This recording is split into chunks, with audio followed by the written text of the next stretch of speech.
The Chinese government has banned online retailers from selling the Bible. The country has always controlled Bible sales, but there used to be a loophole to permit online sales. Shopping searches on Chinese retailers such as JD.com, Taobao and Amazon, however, are reportedly proving unsuccessful. And news sources are reporting the online loophole has been removed. Most news sources say retailers are not responding to requests for comment. Two unnamed online retailers told CNN, however, customers can still get copies of the Bible from them through private messaging, but public listings of the Bible are now impossible on Taobao. According to the Catholic Herald, the move is another step toward limiting the influence of Christianity in China. Meanwhile, the Chinese government also recently announced it wants to promote Chinese Christianity. According to Christianity Today, China wants to reinterpret and retranslate the Bible to boost Chinese-style Christianity and theology. For United News International, I'm Rachel Latham. An earthquake shook the southland of California on April 5th. According to the U.S. Geological Survey, it registered at a magnitude of 5.3. But the earthquake was centered offshore south of the Channel Islands, about 38 miles southwest of Ventura and 86 miles west of Los Angeles. Residents, however, felt the rumble in neighboring Santa Barbara and Orange County. Some local news outlets reported feeling the quake for minutes in LA County, including Business Insider's offices in West Hollywood. Despite having an offshore epicenter, the U.S. National Tsunami Warning Center stated there was no concern of a wave caused by the quake.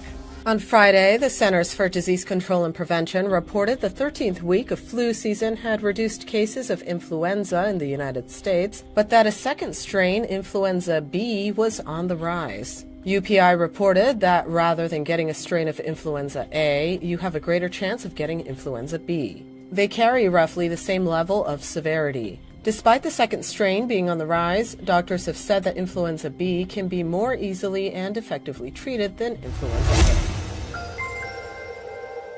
The U.S. has approved the sale of over $1 billion worth of artillery and supporting equipment to Saudi Arabia. The Pentagon announced on April 5th that the U.S. State Department has approved selling Saudi Arabia artillery and equipment in a deal worth $1.31 billion.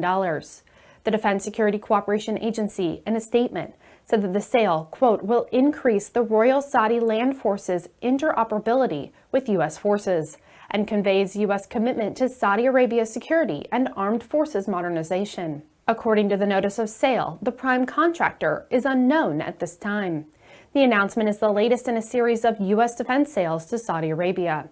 Last month, the State Department approved another $1 billion in arms sales to the Saudis, including roughly $670 million in anti-tank missiles. For United News International in Washington, D.C., I'm Caitlin Mangum. Billionaire Elon Musk says in a new documentary, artificial intelligence could spur the creation of a robot dictator that could rule mankind forever. Musk said in the film, if one company or a small group of people managed to develop godlike superintelligence, they could take over the world. He continued, at least when there is an evil dictator, that human is going to die. But for AI, there will be no death. It would live forever, and then you would have an immortal dictator from which we could never escape. Musk said that one way to avoid this is to democratize AI. Palestinian words meet Israeli bullets in Gaza. From behind the border fence, Israeli snipers have Palestinians in their sights. They shoot tear gas, then live fire and rubber bullets.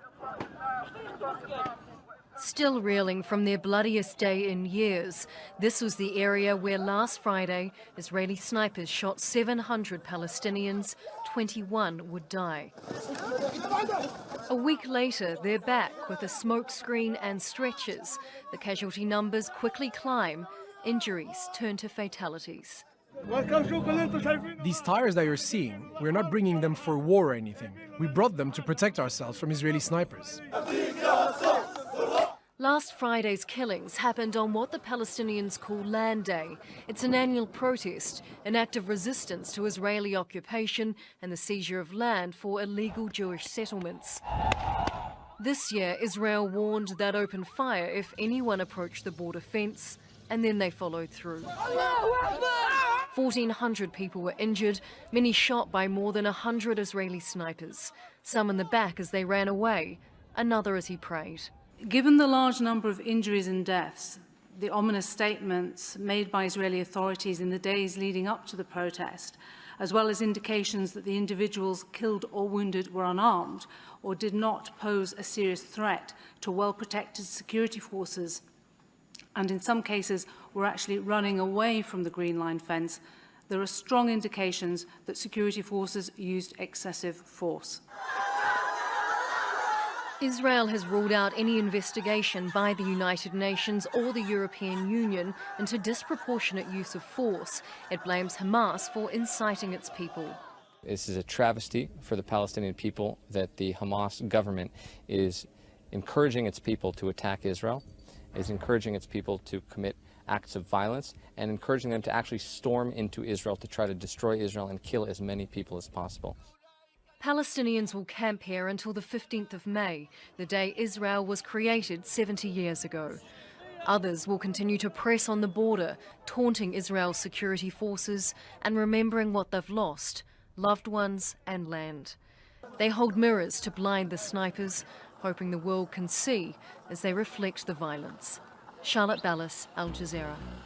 Striking at associates of President Vladimir Putin, on Friday, the United States imposed sanctions against Russian businessmen, companies, and officials. It's one of Washington's most aggressive moves to punish Moscow for what it called a range of malign activity, including alleged meddling in the 2016 U.S. election. The action was taken under pressure from the U.S. Congress. It freezes the U.S. assets of oligarchs such as aluminum tycoon Oleg Deripaska and lawmaker Soleiman Karimov. Karimov's family controls Russia's largest gold producer, Peleus. The Treasury Department's sanctions are likely to complicate U.S. President Donald Trump's hopes for good relations with Putin. On Friday, health officials in New Jersey said they are investigating an E. coli outbreak in 4 counties that left at least 8 people hospitalized. The New Jersey Department of Health said that it was in preliminary stages of an investigation that was possibly associated with a popular restaurant chain.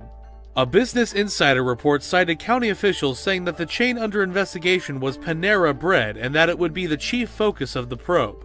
Of the 8 people hospitalized, 5 have already been discharged. Friday has seen more large crowds of Palestinian protesters gather near Israel's security fence with Gaza, and more being shot by Israeli soldiers. 4 people have been killed and more than 150 injured by gunfire in the latest protest, according to Gaza medical sources. The protest was smaller than the deadly one last Friday, but the deaths bring the total death toll in the planned 6 weeks of action to 25. The protests are intended to culminate in the May anniversary of the founding of Israel, which for the Palestinians is synonymous with catastrophe, the loss of their land in Israel, and exile either abroad or internally to Gaza or the West Bank. The Israeli army insists it's only engaging those who enter the forbidden security zone and try to attack the fence, and not the thousands of mainly elderly women and children who hang several hundred meters back and protest peacefully. In recent weeks, self-driving cars have raised a lot of concerns. In March, an Uber self-driving car killed a pedestrian. It became the first ever self-driving car fatality in history. The National Safety Council conducted 2 polls on self-driving vehicles, one in January and one in the beginning of April. In January, 36% of respondents reported that they found self-driving cars to be less safe than a vehicle controlled by a human. By April, that same index of concern had spiked by 14%. This spike in concern comes as some companies like Google's Waymo are planning to roll out self-driving car services to the public. What if the best way to combat climate change is by dimming sunshine? Some scientists think more effort should be spent on doing so, especially in developing nations.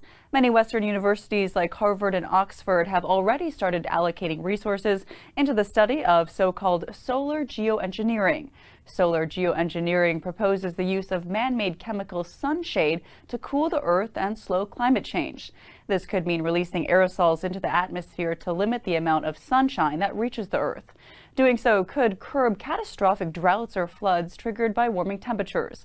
A report published April 4th in the journal Nature highlights the need for poor nations to take a larger role in solar geoengineering. The report's 12 authors hail from countries including Bangladesh, Brazil, China, Ethiopia, India, Jamaica, and Thailand. They argue that developing nations have the most to lose in the face of climate change. For United News International, I'm Mila Uni.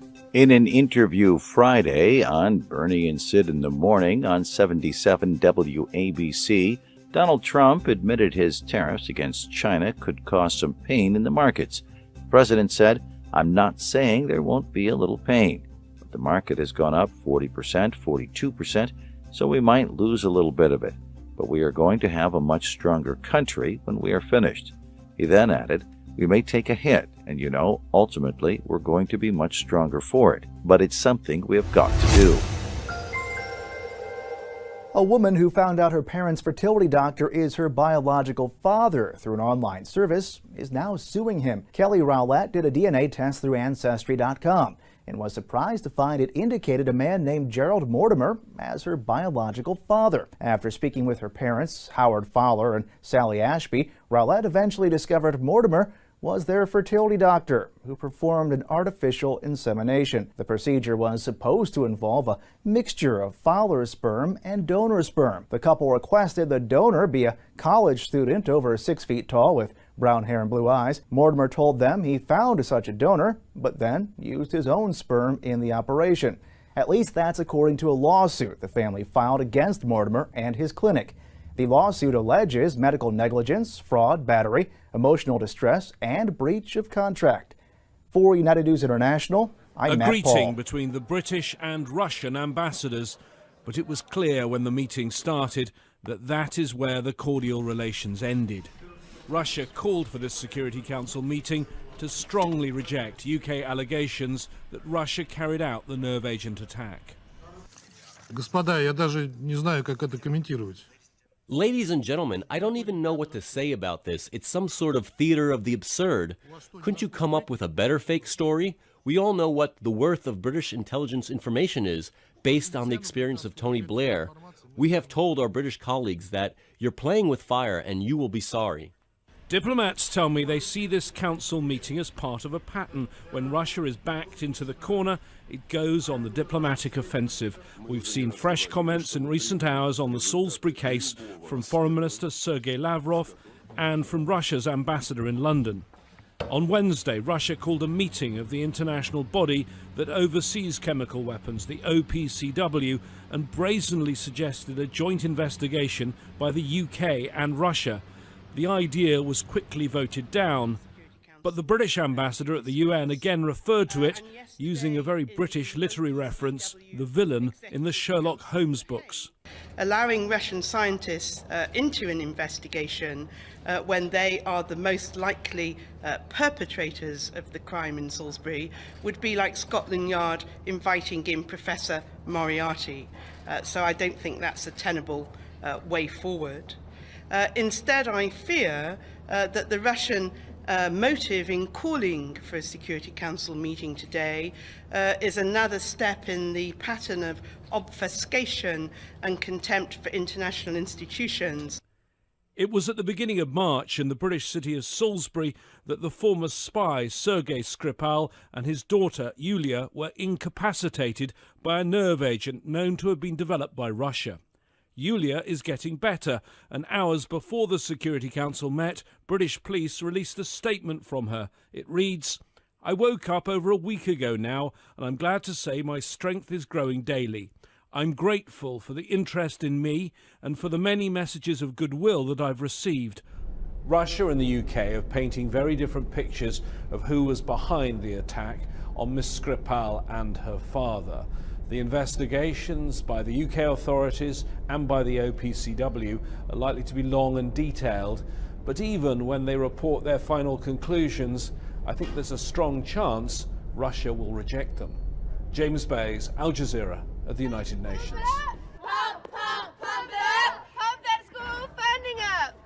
These Oklahoma teachers are on a 7-day, 177-kilometer march that began in Tulsa and will end in Oklahoma City, the state capital. There they'll join the thousands who've gathered each day this week, demanding that the state adequately funds the education system after a decade of cuts. Funding per student has been cut by almost a third. Huge classes are without the textbooks, desks and chairs to accommodate them. Teachers here are among the lowest paid in the country. Many schools are open just 4 days a week, and teachers often use the 5th day of the working week for second or third jobs. An alarmed legislature has acted, raising taxes for the first time in 28 years for teachers' salaries and classroom funding. But teachers say this will only amount to an extra $71 per student across the state, barely a textbook. Teachers specifically are asking to make sure that what was passed last week was funded, because there are some questions about whether or not it's cleanly funded. And then they're saying we'd like another investment in our classrooms. That's why they're here for their students. U.S. teachers began striking in West Virginia in February. That 9-day action resulted in a pay rise for all public sector workers in the state. Along with those in Oklahoma, teachers in Kentucky and Arizona have taken note. Public sector workers in these reliably Republican states say they've had enough of having to do without as corporations receive tax breaks from conservative legislators. This does sound awfully like socialism, but actually these are all this kind of outpouring of labor activities happening in Oklahoma, West Virginia, Arizona, Kentucky. What's going on?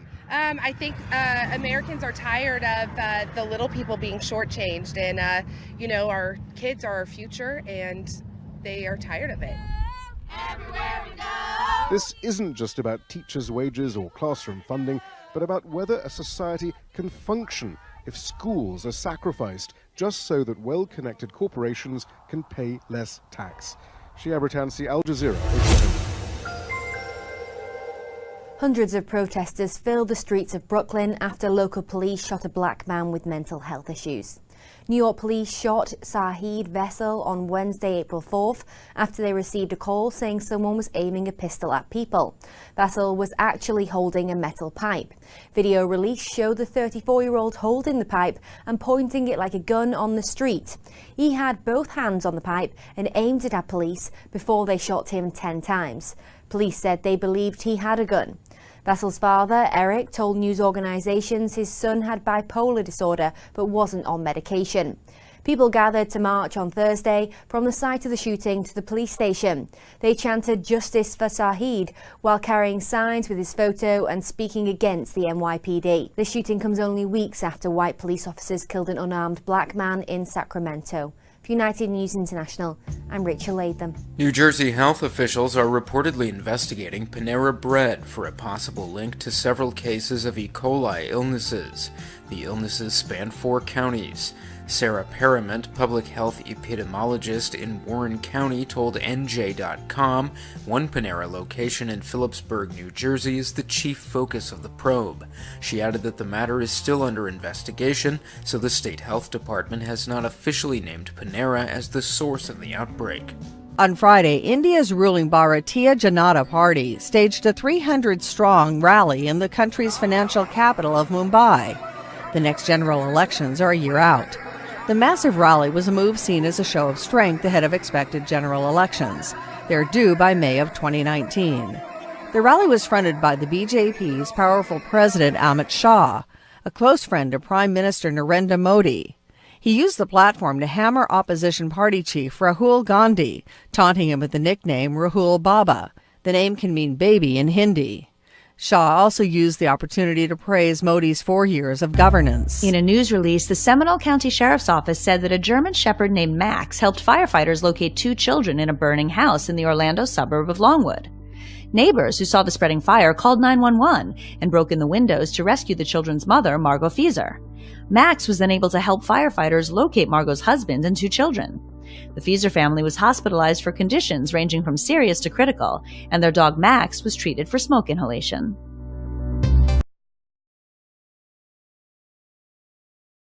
North Korea is denouncing a new American nuclear strategy that calls for the U.S. to enhance its arsenal of low-yield nuclear weapons.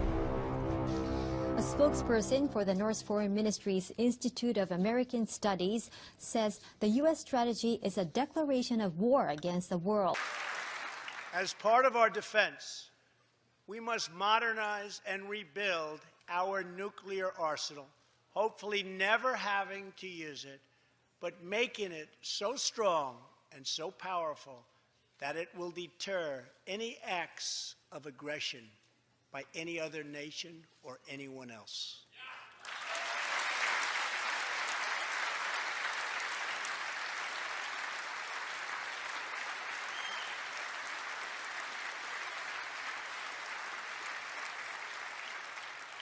Perhaps someday in the future there will be a magical moment when the countries of the world will get together to eliminate their nuclear weapons. Unfortunately, we are not there yet.